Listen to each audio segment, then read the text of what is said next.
Штип ќе го враќа старото сообраќајно решение на мостот кај гимназијата. Наскоро таму повторно ќе се минува од двете страни. Нивното барање беше овој мост да биде пуштен во двете насоки. Ние тоа го, гласавме за, ја потврдивме таа иницијатива и сега останува само да помине на совет. Нормално во консултација со Советот за безбедност, со МВР, бидејќи таму треба да се внимава, кога средношколците од гимназијата излегуваат на пауза, па единствено тоа, да внимаваме, инаку нема никаков проблем.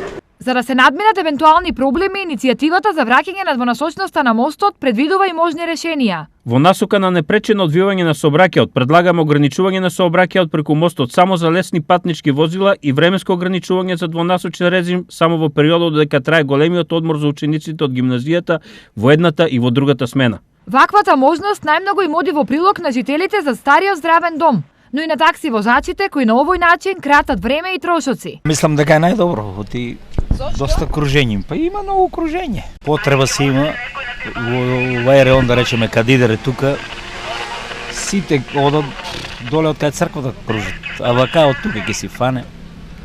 Дори многу го прекрашуваат законот, па си направо одат. Иницијативата го помина првиот тест, а конечниот треба да го даде Советот.